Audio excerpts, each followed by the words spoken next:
Perusahaan startup dan strategi pemasaran produk. Perusahaan startup, perusahaan yang masih dalam tahap awal pengembangan dan fokus pada inovasi, terutama di bidang teknologi. Startup biasanya memiliki model bisnis yang scalable, dapat berkembang dengan cepat, dan seringkali mencari pendanaan dari investor, seperti modal, ventura, dan angel investor. Macam-macam strategi komunikasi untuk memperkenalkan produk kepada target pasar. Dengan budaya berbeda harus mempertimbangkan faktor bahasa, nilai-nilai budaya, kebiasaan konsumsi, serta preferensi media yang digunakan. Berikut adalah langkah-langkah yang dapat diterapkan. Yang pertama ada riset mendalam tentang target pasar. Bahasa dalam kebiasaan konsumsi di setiap pasar. Identifikasi norma sosial dan nilai-nilai yang dapat memengaruhi persepsi produk.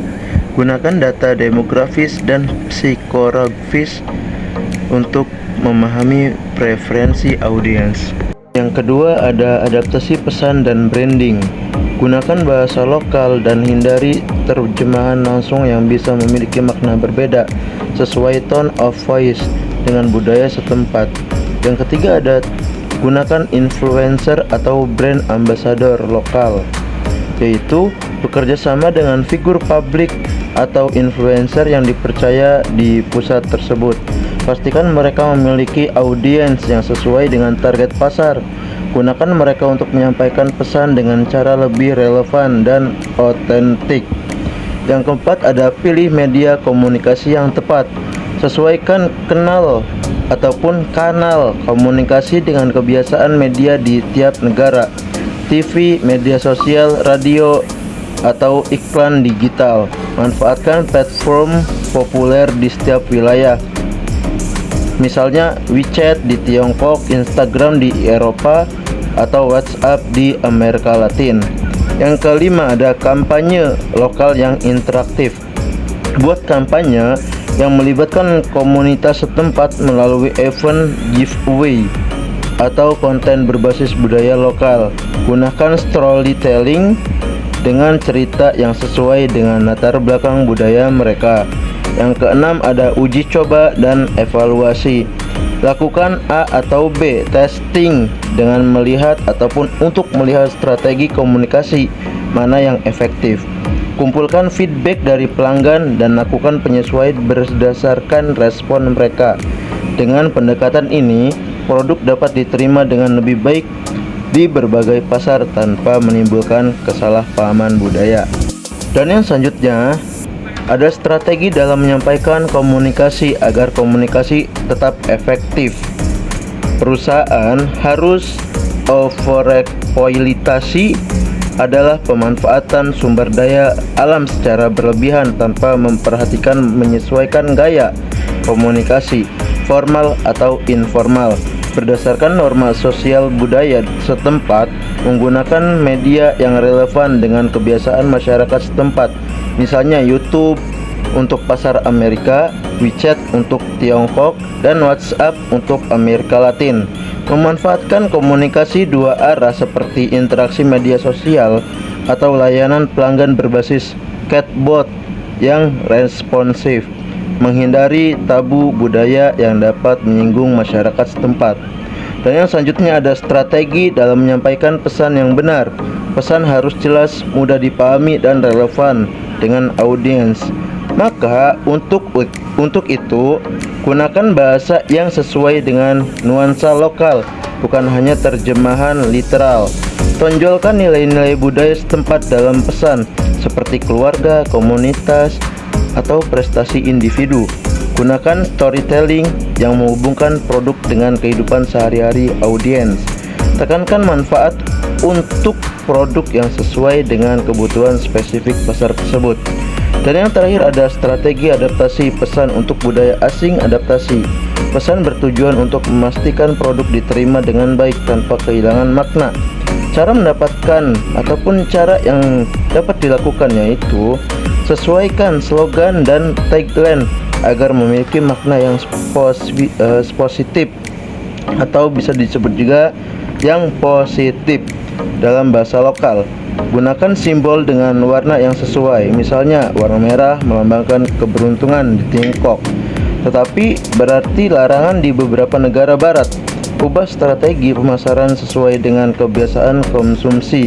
Misalnya di Eropa, produk cenderung lebih sukses jika menekankan keberlanjutan dan kesehatan. Lakukan uji coba dengan fokus grup sebelum meluncurkan kampanye di pasar baru. Cara menangani hambatan dalam komunikasi pemasaran produk. Hambatan komunikasi lintas budaya yang mungkin terjadi perbedaan gaya komunikasi. Beberapa budaya lebih langsung sementara yang lain lebih tidak langsung dan mengutamakan kesopanan. Hambatan bahasa. Meskipun menggunakan bahasa yang sama, perbedaan aksen, idiom, dan istilah teknis bisa menyebabkan kesalahpahaman. A. Perbedaan interpretasi bahasa tubuh, gestur, ekspresi wajah, atau kontak mata memiliki makna yang berbeda di setiap budaya. Hierarki dan struktur keputusan di budaya yang menghormati hierarki seperti di Asia, bawahan mungkin enggan mengkritik atasan secara langsung. Stereotip dan prasangka. Anggota tim mungkin memiliki prasangka atau asumsi yang memengaruhi cara mereka berinteraksi. Perbedaan dalam manajemen waktu. Budaya tertentu menekankan ketepatan waktu, sementara yang lain lebih fleksibel terhadap jadwal. B. Cara meningkatkan efektivitas komunikasi dengan tim. Bangun kesadaran lintas budaya. Pelajari budaya anggota tim dan pahami perbedaan dalam cara mereka berkomunikasi. Berikan pelatihan atau sesi diskusi dengan komunikasi lintas budaya. Gunakan bahasa yang jelas dan netral. Hindari jargon, idiom, atau istilah teknis yang mungkin sulit dipahami oleh anggota tim dari latar belakang yang berbeda. Gunakan kalimat sederhana dan pastikan pesan dapat dipahami dengan baik. Sesuaikan gaya komunikasi jika berbicara dengan tim yang lebih tidak langsung. Gunakan pendekatan yang lebih diplomatis. Jika tim lebih terbuka, dorong diskusi langsung dan transparan. Gunakan berbagai saluran komunikasi. Komunikasikan komunikasi verbal, tertulis, dan visual untuk memastikan pemahaman. Gunakan alat kolaborasi seperti Slack, Microsoft Teams, atau Google Meet. Dorong umpan balik secara terbuka. Ciptakan lingkungan di mana anggota tim merasa nyaman untuk memberikan masukan dan bertanya. Yang C. Saran untuk membangun hubungan yang lebih baik dengan tim. Bangun hubungan secara personal. Luangkan waktu untuk mengenal setiap anggota tim, termasuk nilai-nilai, kebiasaan, dan motivasi mereka. Adakan sesi one-on-one secara berkala untuk membangun hubungan yang lebih dekat. Hormati dan rayakan keberagaman. Akomodasi hari libur atau kebiasaan budaya tertentu yang penting bagi tim. Selenggarakan acara budaya untuk meningkatkan pemahaman dan kebersamaan. Jadilah pemimpin yang adaptif. Tunjukkan fleksibilitas dalam kepemimpinan agar sesuai dengan dinamika tim. Perlihatkan empati dan keterbukaan terhadap berbagai perspektif. Fokus pada tujuan bersama. Tekankan visi dan tujuan tim yang dapat menyatukan mereka terlepas dari perbedaan budaya. Pastikan setiap anggota merasa dihargai dan memiliki peran penting dalam tim. Dan yang terakhir adalah kesimpulan.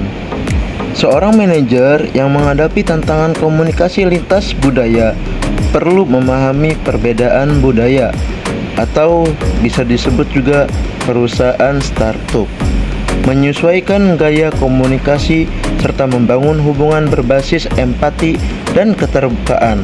Dengan strategi yang tepat, tim dapat bekerja lebih harmonis dan produktif.